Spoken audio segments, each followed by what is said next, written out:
Hello दोस्तों, इस video के अंदर हम बात करने वाले हैं 41 एफईडी रिक्रूटमेंट 2021 के पेपर सेट 1 के बारे में। दोस्तों, मैंने अपनी पिछली वीडियो के अंदर आप सभी को रीजनिंग और जो जनरल जीके है उसके क्वेश्चंस करके दिखाए थे। इस वीडियो के अंदर हम मैथमेटिक्स के करने वाले हैं क्योंकि वो वीडियो काफ़ी लंबी हो गई थी। तो इस वीडियो के अंदर मैं आपको मैथमेटिक्स का पेपर सेट सॉल्व करके दिखाऊंगा फायरमैन एंड ट्रेडमैन और एमटीएस की पोस्ट के लिए।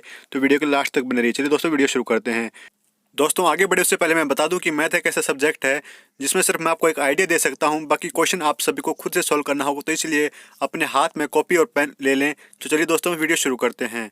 पहला सवाल है, किसी संख्या में 2 अंक हैं। यदि अंकों के स्थान बदलने से संख्या को प्रारंभिक संख्या में जोड़ा जाए तो इस प्रकार प्राप्त परिणामी संख्या अर्थात योगफल किसी संख्या के अवश्य विभाजित होगी। तो जो ऑप्शन दे रखे हैं इसके अंदर बताया गया है कि आपको एक संख्या दी गई है 2 अंकों की, उनके स्थान को आप पहले तो बदल देंगे। तो इंटरचेंज करने के बाद जब उनको जोड़ा जाएगा तो उनका जो जो परिणाम आएगा उसमें से जो गिवन ऑप्शन है इनमें से एक में से विभाजित होगी। तो वो आपको बताना है वो किससे विभाजित होगी। तो इस क्वेश्चन को करने के लिए मैं आपको सॉल्यूशन दिखा देता हूँ। मान लेते हैं कि वो 2 संख्या हैं 10x प्लस वाई, मतलब ये दो अंकों वाली संख्या है। अब उसको रिवर्स करते हैं तो क्या होगा कि x और y की पोजीशन चेंज हो जाएगी। और 10th को हमने इसलिए रखा है क्योंकि वो 10th पोजीशन पर है। तो यहाँ पर जो 10y प्लस x हो जाएगा, जब इसको ऐड कर देंगे तो हमारे पास आएगा 11x प्लस 11y। 11 को कॉमन लेने के बाद 11 ही एक ऐसी संख्या बचेगी जो उसे डिवाइड कर पाएगी। तो हमारा जो ऑप्शन नंबर ए है वो करेक्ट हो जाएगा।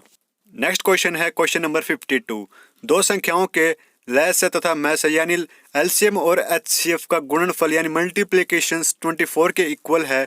यदि संख्याओं का अंतर 2 है, यानी दो संख्या हमने मानी है उनका जो डिफरेंस है वो 2 का है, तो इनमें से बड़ी संख्या होगी। तो हमें उनमें से बताना है कि वो बड़ी संख्या क्या है।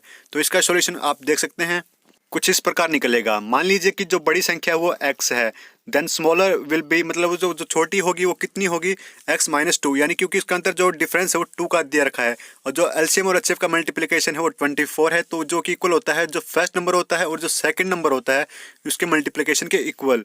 तो यहाँ पर हम x इंटू एक्स माइनस 2 करेंगे तो जो कि इक्वल होगा 24 के। फैक्टराइजेशन मेथड से हमारे पास x की 2 वैल्यू आएंगे 6 और -4। -4 हो नहीं सकता, तो यहाँ पे हमारा आंसर आएगा 6, जो कि ऑप्शन नंबर सी हमारा करेक्ट हो जाएगा। नेक्स्ट क्वेश्चन है क्वेश्चन नंबर 53। प्रथम विषम संख्या है 1, द्वितीय विषम संख्या है 3, तृतीय विषम संख्या है 5 तथा इसी प्रकार आगे बढ़ते रहते हैं। 20वीं विषम संख्या क्या होगी। दोस्तों, यहाँ पे विषम संख्या वो होती है यानी ऑड नंबर। तो आपको क्वेश्चन में पूछा गया है कि यहाँ पे जो 200th पोजीशन पर विषम संख्या यानी ऑड नंबर होता है वो क्या होगा। तो इसका एक फॉर्मूला होता है, ये बहुत ही सिंपल क्वेश्चन है। वो यहाँ पे लगेगा 2 into in bracket n-1 bracket close plus 1। और जो यहाँ पर n है, यहाँ पर n की वैल्यू आपकी जो 200 पोजीशन है वो फिल करनी है, यानी 200 आपको फिल करना है। जिसके सोल्व करने के बाद आपका जो आंसर आएगा वो है 399। तो यहाँ पर आपको ऑप्शन नंबर 1 करेक्ट आंसर हो जाएगा। नेक्स्ट क्वेश्चन है क्वेश्चन नंबर 54। इसमें पूछा गया है कि 4 सदस्यों वाले परिवार की वर्तमान औसत आयु 36 वर्ष है। यदि परिवार के सबसे कम आयु वाले सदस्य की वर्तमान आयु 12 वर्ष हो तो सबसे कम उम्र वाले इस सदस्य के जन्म के समय परिवार की औसत आयु थी। तो आपको वो बताना है कि जब 12 साल पहले जब वो पैदा हुआ था तब उस परिवार की जो औसत आयु है वो कितनी होगी उन 3 सदस्यों के अंदर। अब 4 सदस्य हैं तो उसकी जो औसत आयु है उस परिवार की फिलहाल अब जो 12 साल को हो गया है वो बच्चा तो है 36 वर्ष। तो इसको सॉल्व करने के लिए कुछ ऐसा मेथड लगेगा। तो सबसे पहले हमें उस परिवार की जो कुल आयु है वर्तमान में वो निकालनी होगी। उसके लिए हमें औसत दिया गया है उन 4 सदस्यों का, और हम जब गुना करेंगे उन 4 से तो जो हमें आंसर आएगा वो होगी 144 ईयर्स, यानी उन सभी परिवार वालों का जो फिलहाल 144 ईयर टोटल एज है। अब 12 साल पहले की बात करें, जब वो पैदा हुआ था तब उस समय 3 सदस्य थे। तो हम क्या करेंगे, अब उन 4 सदस्यों की जो 12 साल पहले आयु थी वो माइनस कर देंगे। तो 144 माइनस 4 इंटू 12, तो जो आंसर आएगा वो होगा 96। तो 96 कुल आयु थी 12 साल पहले उन 3 सदस्यों की। तो 3 से डिवाइड करने के बाद जो आंसर आया वो है 32 ईयर्स। तो जो हमारा ऑप्शन नंबर सी है ये करेक्ट आंसर हो जाएगा। जो नेक्स्ट क्वेश्चन है, 8 संख्याओं का औसत 20 है। यदि प्रथम 2 संख्याओं का योगफल 31 हो, अगली तीन संख्याओं का औसत 31 1/3 हो तथा सातवीं और आठवीं संख्या छठी संख्या से क्रमशः 4 और 7 अधिक हो तो आठवीं संख्या होगी। तो आपको यहाँ पर जो एट्थ वैल्यू होने वाली है वो बताना है। इस क्वेश्चन में आपको बताया गया है कि इस टोटल आपके पास 8 वैल्यूज़ हैं, जिनके फर्स्ट 2 वैल्यूज़ का जो एडिशन है वो 31 है, नेक्स्ट 3 वैल्यूज़ का जो एवरेज है वो है 21 1/3 है, और जो आपकी वैल्यू 7th और 8th हैं वो 6th वैल्यू से 4 और 7 अधिक हैं। तो आपको बताना है कि जो 8th नंबर पर वैल्यू है वो क्या है। तो सबसे पहले हम उन 8 संख्याओं का योगफल निकालना पड़ेगा। तो जो एवरेज दे रखा है उन 8 संख्याओं का वो है 20। तो 20 × 8 करेंगे तो हमें मिलेगा उन टोटल संख्याओं का योग 160। दो संख्याओं का योगफल हमें दे रखा है पहली दो संख्याओं का जो कि है 31। अगली तीन संख्याओं का योगफल निकालने के लिए हमें उसके एवरेज से 3 से मल्टीप्लाई करना होगा, जो कि जब इसको मिक्स फॉर्म से फैक्टर फॉर्म में कन्वर्ट करेंगे तो 64/3 मिलेगा। तो जब 3 से मल्टीप्लाई करने के बाद हमें 64 मिल जाएगा। 6th पोजीशन मान लीजिए कि वो है x, तो जो 7th नंबर मिलेगा वो होगा 6 + 4 यानी x + 4। 8th वाला हो जाएगा x + 7। तो इसी प्रकार जब हम सभी को ऐड करेंगे इक्वल टू रखेंगे 160 के, तो इस प्रकार हमें x की वैल्यू मिलेगी 18th, यानी ये x हमें मानना था 6th पोजीशन, और जो 8th पोजीशन है वो है x + 7। तो जो जब हम 160 के अंदर 18 के अंदर 7 ऐड करेंगे तो हमें मिलेगा 25, जो कि हमारा राइट आंसर हो जाएगा। तो हमारा option number B correct answer हो जाएगा। अगला सवाल है, किसी परीक्षा में 80% प्रत्याशी अंग्रेजी भाषा में तथा 85 गणित में पास हुए, यदि 73% प्रत्याशी इन दोनों विषयों में पास हुए तो कितने प्रतिशत प्रत्याशी इन दोनों विषयों में फेल हुए। इस सवाल के अंदर आपको बताया गया है कि जो एक एग्जाम कंडक्ट करवाया गया था जिसके अंदर जो इंग्लिश सब्जेक्ट के अंदर 80% स्टूडेंट्स पास हुए और 85% जो स्टूडेंट थे वो मैथ के अंदर पास हुए। दोनों के अंदर अब यानी उनका इंटरसेक्शन करें तो 73% जो बच्चे हैं इन दोनों सब्जेक्ट्स के अंदर पास हुए। तब आपको बताना है कि कितने परसेंट बच्चे दोनों सब्जेक्ट्स के अंदर फेल हुए हैं। तो इसको हम कुछ ऐसे करेंगे, सबसे पहले हम टोटल पास परसेंटेज निकालेंगे। तो इंग्लिश के अंदर 80 हैं, मैथ के अंदर 85% हैं और दोनों के अंदर 73% हैं। तो हम क्या करेंगे, जो मैथ के और इंग्लिश के हैं उनको प्लस करके जो कॉमन है उसको माइनस कर देंगे, तो हमारे पास 92% आ जाएगा, जो कि दोनों विषयों के अंदर पास हुए हैं। अब टोटल फेल निकालने के लिए हमें उसे 100 में से माइनस करना पड़ेगा, जो कि हमारा आंसर आएगा 8%। तो हमारा ऑप्शन नंबर ए यानी 8 करेक्ट आंसर हो जाएगा।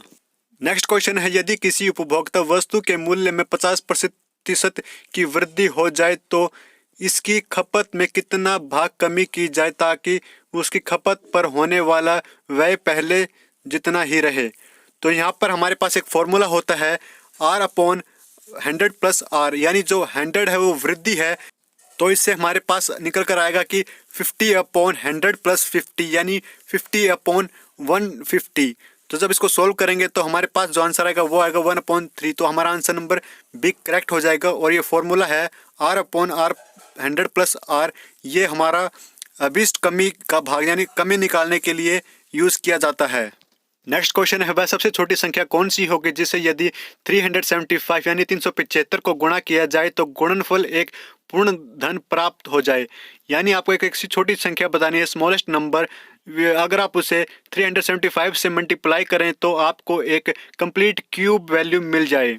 तो सबसे पहले हमें एक ऐसी वैल्यू निकालनी होगी जिससे हमें पता लग जाए कि 375 को गिवन नंबर में से मल्टीप्लाई करने के बाद नियरेस्ट क्यूब जो क्यूब हो जाए, जिसका स्क्वायर क्यूब रूट मिले, ऐसी कौन सी वैल्यू है। तो उसके लिए हमें 375 के फैक्टर करने पड़ेंगे। अगर 5 3 टाइम मिलता है तो हम उसे एक बार लेते हैं, तो 3 तो 15 आ जाएगा। जब 15 का क्यूब होता है तो ये नियरेस्ट जो वैल्यू है मल्टीप्लाई करने के बाद हमें पर जिसका परफेक्ट क्यूब मिलता है वो है 3375। तो यहाँ पे हम जब 9 को मल्टीप्लाई करते हैं 375 से तो हमें यही आंसर मिलता है। तो हमारा राइट आंसर हो जाएगा 9, जो कि ऑप्शन नंबर ए करेक्ट हो जाएगा। नेक्स्ट क्वेश्चन है, वह सबसे छोटी संख्या कौन सी है जिसे यदि 35 45 55 से विभाजित किया जाए तो शेषफल क्रमशः 18 28 38 प्राप्त हो जाए। तो सबसे पहले हमें इस क्वेश्चन के अंदर जो 35 45 55 है इसमें से जो रिमाइंडर हमें मिलता है इनका वो माइनस करना होगा, जिसके अंदर हमें सभी में 17 आंसर कॉमन मिलेगा। अब हमें एलसीएम लेना है 35 45 55 का, जो कि हमें मिलता है 3465। सभी के लिए हमें कॉमन निकालना था, तो और जो कॉमन हमारा 17 आ रहा था वो हमें इससे माइनस करना होगा, जिसके बाद जो हमें आंसर मिलता है 3448, ये हमारा करेक्ट आंसर हो जाएगा। मतलब हमारा ऑप्शन नंबर सी करेक्ट हो जाएगा। नेक्स्ट क्वेश्चन है 75,070 के निकटतम ऐसी कौन सी संख्या है जो 65 से विभाजित हो। यानी इस क्वेश्चन के अंदर आपको बताना है कि 75,070 के नियरेस्ट ऐसी कौन सी वैल्यू है जो 65 से कंप्लीट डिवाइड होती हो। इसके लिए हमें 75,070 को 65 से भाग देना होगा, जिसके बाद हमें आंसर मिलेगा 1154, और उसके बाद हमें जो शेषफल मिलेगा यानी रिमाइंडर वो होगा 60। तो जो हमें आंसर चाहिए उसके लिए हमें जो जिससे हमने भाग दिया है 75,070 में, तो उसे उसके अंदर 65 को ऐड करना होगा और उसके अंदर से 60 को माइनस करना होगा, क्योंकि जो 60 है वो रिमाइंडर है, वो एक्स्ट्रा बचता है जिसको हमें माइनस करना होगा, और 65 यहाँ पर इस वैल्यू को फिक्स करेगा, क्योंकि ये ऐसा फॉर्मूला होता है। तो जो हमें आंसर मिलेगा वो होगा 75,075। इस तरह हमारा option number D correct answer हो जाएगा। अगला सवाल है वह संख्या कौन सी है जो 80 से 20% अधिक है। यानी इसके अंदर हमें बताना है कि वो कौन सी नंबर है जो कि 80 का 20% मोर है, यानी ज़्यादा है।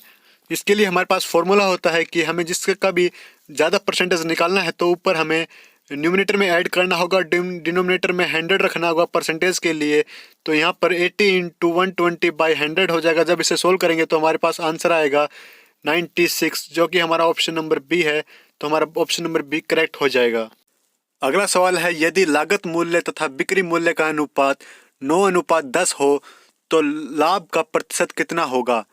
तो इसके लिए हमारे पास फॉर्मूला होता है, वो होता है प्रॉफिट परसेंटेज के लिए, तो वो है SP - CP/CP। तो यहाँ पर हमारे पास जो SP है वो है 10x, जिसे हमने S जो रेशो में दे रखा है 10, और जो 9 है वो SP है, यानी जो हमारा बिक्री मूल्य है उसे मान लेते हैं 9x। तो हमें यहाँ पर 10x - 9x करेंगे अपॉन में 9x और इंटू में 100। तो इसे सोल्व करने के बाद जो हमें मिलेगा वो है 11 × 1/9%। तो हमारा ऑप्शन नंबर एक करेक्ट हो जाएगा। यहाँ पर CP यानी कॉस्ट प्राइस यानी लागत मूल्य है, और SP है यानी सेलिंग प्राइस यानी विक्रय मूल्य है। अगला 63वां सवाल है एक महामार्ग पर A तथा B बिंदु के बीच की दूरी 90 किलोमीटर है। A से एक कार ने चलना आरंभ करती है और उसी समय B से भी एक कार चलना आरंभ करती है। वे दोनों एक ही दिशा में चलें तो वे 9 घंटे बाद मिलेंगी, और यदि विपरीत दिशा में चलें तो वो 9/7 घंटे बाद मिलेंगी। तदनुसार A तथा B की गतियाँ यानी किलोमीटर प्रति घंटा में कितनी होंगी, ये बताना है आपको। देखिए सबसे पहले हम देखते हैं कि क्वेश्चन के अंदर क्या बता रखा है। यहाँ पे बता रखा है कि दो बिंदु दे रखे हैं A और B, उनके बीच की दूरी है 90 किलोमीटर। अगर दोनों एक ही साथ एक ही दिशा के अंदर एक ही दिशा की ओर चलेंगे तो यानी वो एक दूसरे के आगे पीछे हैं, यानी एक आगे चल रही है और एक उसके पीछे पीछे आ रही है। अगर वो विपरीत रही है यानी एक पूर्व दिशा की ओर से आ रही है और एक पश्चिम दिशा की ओर आ रही है विपरीत दिशा में, तो यानी वो एक दूसरे के पास आ रही हैं। तो इसमें क्या होता है कि स्पीड बढ़ जाती है, तो इसमें वो जल्दी मिलेंगी। तो यहाँ पर बताना है कि आपको उन दोनों की स्पीड क्या है, यानी प्रति किलोमीटर प्रति घंटा के अंदर। यहाँ पर हमें 2 पॉइंट दे रखे हैं A और B। मान लीजिए जो एक पॉइंट A पॉइंट से कार चल रही है उसकी स्पीड है x किलोमीटर प्रति घंटा, और जो B पॉइंट से चल रही है उसकी स्पीड है y किलोमीटर प्रति घंटा। अगर वो सेम डायरेक्शन में चलेंगी तो उनकी यहाँ पे स्पीड माइनस होगी, क्योंकि वो एक दूसरे के पीछे हैं। तो यहाँ पर x - y करेंगे तो जो हमें स्पीड मिलेगी वो डिस्टेंस हमें मिला है 90 किलोमीटर्स, और जो टाइमिंग है उनका मिलने का वो 9 घंटे बाद है। तो यहाँ पर हमें जो मिला है 10, ये क्वेश्चन 1 ले लेते हैं। और अपोजिट डायरेक्शन में चलेंगे तो यहाँ पे उनकी स्पीड क्या हो जाएगी ऐड। तो यहाँ पर हमें जो 9/7 दे रखा है तो 7 ऊपर आ जाएगा और यहाँ पर हमें मिलेगा 70। और जब इक्वेशन 1 और 2 को सोल्व करेंगे तो हमें x और y की वैल्यू मिलेंगे 40 और 30, जो कि ऑप्शन नंबर सी के अंदर है। तो यहाँ पर दोनों कारों की जो किलोमीटर प्रति घंटा में रफ्तार होगी वो 30 किलोमीटर प्रति घंटा और 40 किलोमीटर प्रति घंटा में होगी। अगला सवाल है दो नल अलग अलग एक टंकी को क्रमशः 3 तथा 2 घंटे में भर सकते हैं। तदनुसार यदि दोनों नल चालू कर दिए जाएं तो टंकी कितने समय में भर जाएगी। यहाँ पर हम मान लेते हैं दो अलग अलग नल A और B। एक उस टंकी को 3 घंटे में भरता है और बी उस टंकी को 2 घंटे में भरता है, तो कुल टंकी की क्षमता उन दोनों के एलसीएम के बराबर होगी, जो कि आती है 6। अब उस टंकी को भरने की क्षमता दोनों की अलग अलग होगी। अगर ए समय ज़्यादा ले रही है तो उसकी टंकी की भरने की क्षमता कम होगी। अगर बी समय कम ले रही है तो उसकी टंकी भरने की क्षमता ज़्यादा होगी। अगर उसके समय के हमेशा विपरीत होती है क्षमता काम करने की, तो यहाँ पर हम क्या करेंगे, हम दोनों की क्षमताओं को जोड़ देंगे, क्योंकि हमें बताना है कि जब दोनों एक साथ चलेंगी तो कितनी देर में भर देंगी। तो जब दोनों का सम करेंगे तो क्षमता हमारे पास हो गई 5 और कुल जो टंकी का काम हो गया वो हो गया 6। तो यहाँ पर हम 6 को 5 से भाग करेंगे तो हमें मिलेगा समय, जो कि है 1.2। तो इससे हमारा ऑप्शन नंबर डी सही हो जाएगा। अगला सवाल है 65वां। ब्याज की किसी वार्षिक दर से किसी धनराशि का 1 वर्ष का साधारण ब्याज 260 तथा उसी धनराशि का 2 वर्ष में चक्रवृद्धि ब्याज 540.80 है, ब्याज की वार्षिक दर है। तो यहाँ पर आपको दिया गया है कि एक वर्ष के अंदर किसी धनराशि का जो साधारण ब्याज यानी एसआई सिंपल इंटरेस्ट बनता है वो 260 रुपये यानी 260। तो उसी मतलब जो आपका प्रिंसिपल सेम रखा गया है और यहाँ पर टाइम इंक्रीज कर दिया गया है 2 साल के लिए, और जो आपका चक्रवृद्धि ब्याज है यानी कंपाउंड इंटरेस्ट वो बनता है 5480। तो यहाँ पर आपको बताना है कि जो आपका सिंपल इंटरेस्ट है वो सेम अमाउंट के लिए कितना रखा गया है। तो सबसे पहले हम अपनी राशि को मान लेते हैं, यानी प्रिंसिपल अमाउंट है जो कि हमारा x रुपए है, और रेट यहाँ पे मान लेते हैं r परसेंटेज के हिसाब से पर ईयर दिया गया है। तो सिंपल इंटरेस्ट का फॉर्मूला होता है p into T into R, यानी principal amount into time into rate upon 100। तो यहाँ पर 260 रुपये हमारा ऐसा ही बनता है 1 साल के लिए। तो यहाँ पे 1 साल हो गया हमारा 1 ईयर, तो ये हमारे आता है x इंटू आर अपॉन 100, जो कि क्वेश्चन नंबर 1 दे देते हैं। और जो कंपाउंड इंटरेस्ट का फॉर्मूला होता है p into square bracket 1 plus R upon 100 raise to power n minus 1 bracket close. तो जहाँ पर यहाँ पर n है टाइम, यानी कितने साल के लिए यहाँ पर कंपाउंड इंटरेस्ट लगाया गया है, जो कि 2 साल है। तो जब यहाँ पे वैल्यू पुट करते कंपाउंड इंटरेस्ट की 540 और 80 पैसा, तो यहाँ पर जो हमें मिलता है इसको सॉल्व करने के बाद आर की वैल्यू ये मिलती है हमें 8%। यहाँ पर एक आर की और एक्स की वैल्यू रिप्लेस हो जाएगी इक्वेशन 1 से, और हमारे पास सॉल्व करने के बाद आंसर आएगा 8%, जिससे हमारा option number C correct answer हो जाएगा। अगला सवाल है किसी वस्तु का अंकित मूल्य यानी एमआरपी 920 रुपये है, कोई ग्राहक उसे क्रमवार कटौतियां लेकर 742.90 पैसे में खरीदता है। यदि पहली कटौती की दर 15% है तो दूसरी दर क्या होगी, आपको ये बताना है इस सवाल के अंदर। तो इसे हम सोल्व करेंगे कुछ ऐसे।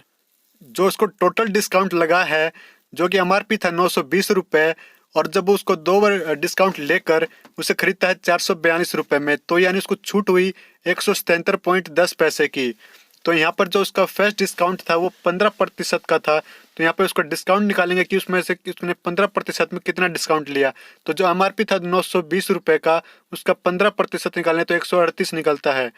तो उसका जो रेस्ट प्राइस यानी जो बाकी उसका मूल्य बचा था उसने जब सेकंड डिस्काउंट लगाने से पहले, तो वो था 120 माइनस 138, जो कि था 782। तो टोटल डिस्काउंट बचता है कि जो total discount minus first discount, तो जो उसका सेकंड डिस्काउंट था वो था 39.10 पैसे का। लेकिन हमें ये प्रतिशत में बताना है, तो यहाँ पर हमें जो जब सेकंड डिस्काउंट लगने से पहले जो रेट था 782, उसका x% निकालना है, जो कि बराबर होगा 10 पैसे के बराबर में। तो यहाँ पर x की वैल्यू हमारी 5 निकल कर आती है, तो इससे हमारा option number B correct answer हो जाएगा। अगला सवाल है 5 घंटे प्रतिदिन काम करके एक किसी कार्य को 8 दिन में तथा 6 घंटे प्रतिदिन काम करके बी उसे 10 दिन में पूरा कर सकता है, तो 8 घंटे प्रतिदिन काम करके वे दोनों मिलकर उस काम को कितने दिन में पूरा करेंगे, यानी उसमें समय बताना है कि कितने समय में वे दोनों मिलकर काम पूरा कर लेंगे यदि वो एक दिन के अंदर 8 घंटे काम करते हैं। तो इसके लिए हमें दिया गया है कि ए प्रतिदिन 5 घंटे काम करता है और बी 6 घंटे प्रतिदिन काम करता है, तो उस कार्य को करने के लिए ए कुल 40 घंटे लेता है और बी उस काम को करने के लिए कुल 60 घंटे लेता है। तो टोटल काम हम एलसीएम निकालते हैं तो 120 निकलता है। तो उन दोनों की कार्य क्षमता निकलती है 6 और 4। तो उसको जब हम काटते हैं तो हमें मिलती है 3 और 2, तो जितना ज़्यादा समय लगता है कार्य क्षमता उतनी कम होती है, और जितना कम समय लगता है कार्य क्षमता उतनी ज़्यादा होती है। तो यहाँ पर दोनों की कार्य क्षमता जोड़ेंगे तो जो कि 120 से भाग देंगे तो हमें मिलेगा 24 घंटे। लेकिन ए और बी मिलकर एक दिन के अंदर सिर्फ 8 घंटे काम करते हैं, तो उनका काम यहाँ पर भाग देना होगा उन्हें 8 से, तो यहाँ पर 3 दिन में जाकर उनका काम कंप्लीट होगा।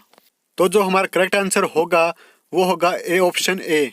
अगला सवाल है, एक ही समय 2 रेलगाड़ियों में से एक ए से बी के लिए तथा बी से ए के लिए रवाना हुई।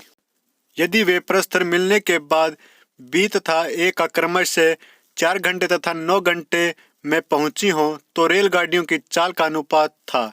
तो इस सवाल के अंदर बताया गया है कि 2 रेलगाड़ियां हैं, एक ही समय पर चलती हैं, वो एक ए से बी के लिए और दूसरी बी से ए के लिए। एक जगह पर वो मिलने के बाद वो अपने अपने स्थानों पर एक 4 घंटे में एक 9 घंटे में पहुंचती है। तो आपको बताना है कि उनकी चालों का जो अनुपात है यानी रेशो है वो क्या होगा। तो इस क्वेश्चन को करने के लिए आपको कैलकुलेशन करने की ज़रूरत नहीं है, बस थोड़ा सा दिमाग लगाना है।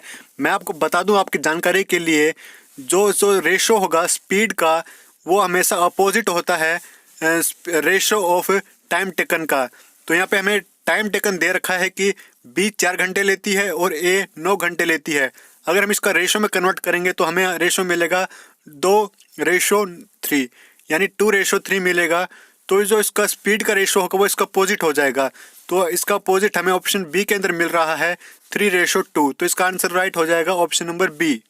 अगला सवाल है, वह अनुपात जिसमें 192 रुपये प्रति किलो वाली चाय को 150 रुपये प्रति किलो वाली चाय के साथ मिलाकर मिश्र चाय को 194.40 प्रति किलोग्राम के भाव से बेचने पर 20% का लाभ हो। यानी आपको यहाँ पर 2 अलग अलग चाय दी गई हैं, उन दोनों का अलग अलग रेट है, उनको मिलाने के बाद आपको 194 रुपये और 40 पैसे के अंदर बेचनी है और उसके ऊपर आपको 20 रुपये का लाभ कमाना है। तब आपको यहाँ पर ये बताना है कि वो अनुपात क्या होगा जिसके साथ आप कितना आपको 192 रुपये प्रति किलो वाली चाय और कितनी आपको 150 रुपये प्रति किलो वाली चाय मिलाएं ताकि आपको 20% का लाभ हो। तो सबसे पहले हम निकालेंगे कि हमें कितनी चाय चाहिएगी। तो उसके लिए हमारे पास फॉर्मूला होता है कि कॉस्ट प्राइस, यानी जो आपका लागत मूल्य है और बटे में लागत मूल्य प्लस प्रॉफिट, कितना प्रॉफिट चाहिए आपको। तो यहाँ पर हमारा जो लागत मूल्य हम 100 मान के चलते हैं और यहाँ पर हमें 20% का लाभ चाहिए। तो यहाँ पर हो जाएगा 100/120 गुना में SP यानी सेलिंग प्राइस, हमें कितने मूल्य में उसको बेचना है। तो यहाँ पर हमें रेट क्वेश्चन के अंदर दे रखा है 194.40 पैसे और बराबर में इसे सोल्व करने के बाद हमें जो मिलता है वो है 162 kg, यानी हमें 162 kg चाय चाहिएगी दोनों, जिसके मिलाकर हमें 162 किलो वाली चाय को अगर हमें 194.40 पैसे में बेचेंगे तो हमें 20% का लाभ होगा। अब हम निकालेंगे कि हमें 162 kg में से कितनी kg चाय ए वाली चाहिएगी, चाय बी वाली चाहिएगी, क्योंकि एक का रेट है 192 और दूसरी का है 150 रुपये। तो इन दोनों के लिए हम 162 को एवरेज मानेंगे, उन दोनों का डिफरेंस अलग अलग ले लेंगे। तो यहाँ पर 162 में से 150 निकालेंगे तो और चाय ए के लिए 12 kg और ऑप्शन बी के लिए और यहाँ पे चाहिएगा 30 kg। ये एवरेज है, मतलब रेशो के हिसाब से। जब इसे सोल्व करेंगे 12 और 30 को तो जो रेशो हमारा कट के निकल कर आएगा वो 2:5 होगा, जो कि हमारा ऑप्शन नंबर ए के अंदर है। तो हमारा option number A 2:5 correct answer हो जाएगा।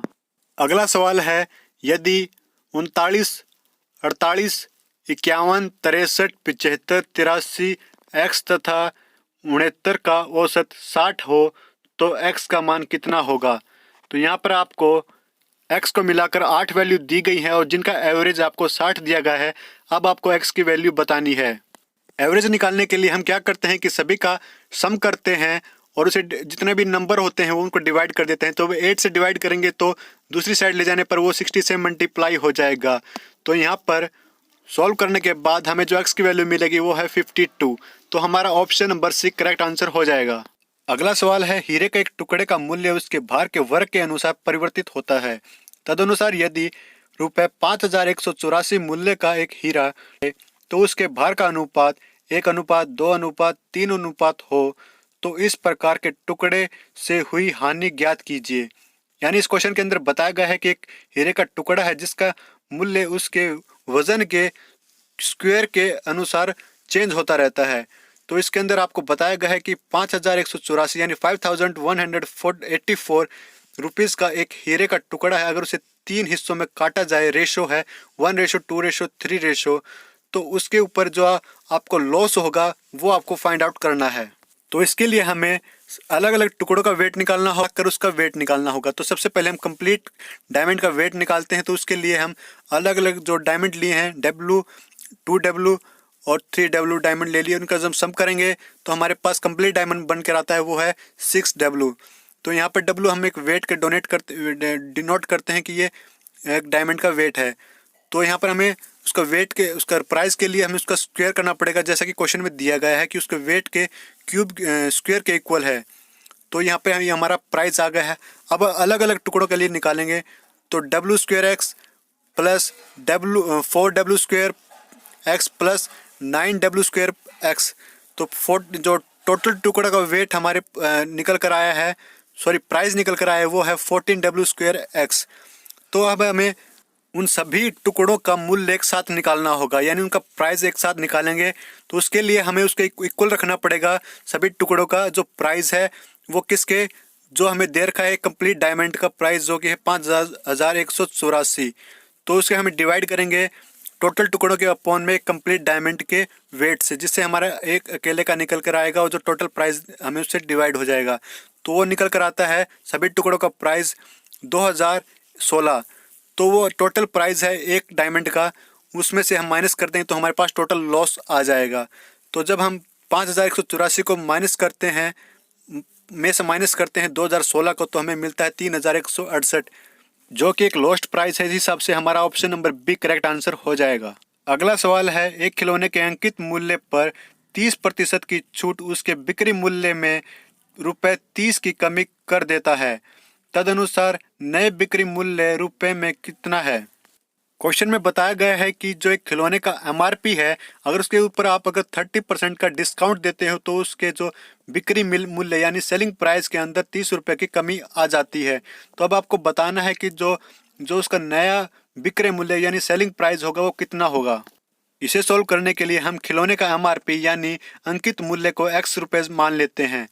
जब हम X में से माइनस करेंगे जो उसके ऊपर कितना परसेंटेज का डिस्काउंट दिया गया है MRP पर, तो हमें वो बराबर मिलेगा 30 रुपये के। तो यहाँ पर X माइनस X इंटू में जितने परसेंटेज का डिस्काउंट हुआ है अपॉन में 100 इक्वल्स टू कितने रुपए का छूट हुई है। तो हमारे सामने इक्वेशन फॉर्म हो जाएगी, वहाँ से हमारी X की वैल्यू निकल कर सामने आ जाएगी जो कि MRP है, जो कि आया 100 रुपये। अगर वहाँ पर 30% की वो छूट दे दी तो 70% इसका बनता है 70 रुपये। तो यहाँ पर हमारा option number C correct answer हो जाएगा। आपको आने वाले अगले सवाल 73 से लेकर 75 तक यानी 73, 74 और 75 3 सवालों का जवाब जो दिया गया चित्र है इसको एनालाइज करके देना होगा। जो आप वर्टिकली लाइन देख रहे हैं, जो खड़ी लाइन है, इसके ऊपर आपको रुपए दिए रखे हैं लाखों में, और जो आपकी हॉरिजॉन्टल लाइन है यानी आप जो लेटी हुई है इसके ऊपर आपको समय दिया गया है यानी वर्ष के अंदर 2000, 2001, 2003, 2004 में। तब आपको यहाँ पर दो ग्राफ दे रखे हैं, एक जो खाली है वो आय का और दूसरा जो ब्लैक लाइन के अंदर है वो है व्यय का यानी लागत का। अब आपका पहला सवाल है 73वां, वर्ष 2001 तथा 2002 के बीच में लाभ का अंतर कितना है। तो आपका देख सकते हैं कि 2001 और 2002 के अंदर जो आपका व्यय है यानी खर्च वो तो सेम है 30%, लेकिन जो आपका आय है वो 50 और 40 है। तो यहाँ पर आपका जो अंतर की बात की जाए तो लाभ में आपको 50 से 40% हुई है, तो यहाँ पे आपका अंतर 10 का है। तो आपका ऑप्शन नंबर ए करेक्ट हो जाएगा, 10 लाख रुपए। अगला सवाल है, वे वर्ष संख्या में कितने हैं जिनमें कंपनी की आय उनकी औसत आय से अधिक है। तो सबसे पहले हम यहाँ पर औसत आय निकालेंगे जो कि 30 + 50 + 40 + 60 + 60 डिवाइड बाई 5। तो यहाँ पर 48 है जो कि औसत आय निकल के आती है। तो आपकी जो औसत आय है वो 48 है। तो यहाँ पे आप देख सकते हैं कि 2001, 2003 और 2004 के अंदर आपकी औसत आय 48 से ऊपर ही है। तो आपका जो ऑप्शन नंबर है 3 हो जाएगा, क्योंकि यहाँ पे 3 संख्या हैं ऐसी वर्षों की। अगला और आखिरी सवाल है कि वर्ष 2002 से लेकर 2003 तक कंपनी की व्यय यानी खर्च में कितनी वृद्धि हुई है। तो आप देख सकते हैं कि 2002 के अंदर यहाँ पे 30 है और यहाँ पे 2003 के अंदर यहाँ पे 40 हो गई। तो वृद्धि प्रतिशत निकालने के लिए 40 माइनस 30/30 करेंगे इंटू में 100, तो आपके पास जो परसेंटेज आएगा वो होगा 33 इंटू 1/3%। तो आपका ऑप्शन नंबर सी यहाँ पर सही आंसर हो जाएगा। दोस्तों ये मैथमेटिक्स के 25 क्वेश्चन पेपर सेट 1 के थे for the post of fireman trade and RTS के लिए। अगर आपको कोई भी डाउट हुआ है या कहीं पे समझ में नहीं आया है तो आप वीडियो में फिर से देख सकते हैं। अगर आपको कहीं पे दिक्कत आ रही है तो मेरे को आप कमेंट बॉक्स में बता सकते हैं ताकि मैं अपनी अगली वीडियो में उसे सुधारने की कोशिश करूँगा। मैंने पेपर सेट 1 के रीजनिंग के और जो जनरल जीके के क्वेश्चंस थे अपनी पिछली वीडियो में करवा दिए थे और इसके अंदर मैंने मैथमेटिक्स के क्वेश्चन लिए हैं। अगर आपको वीडियो पसंद आए तो वीडियो को लाइक और शेयर जरूर करें। अगर आप अपने इस चैनल पर नए आए हैं तो इस चैनल को सब्सक्राइब कर लें क्योंकि हमारा पेपर सेट 2 जल्दी आने वाला है इस चैनल के ऊपर।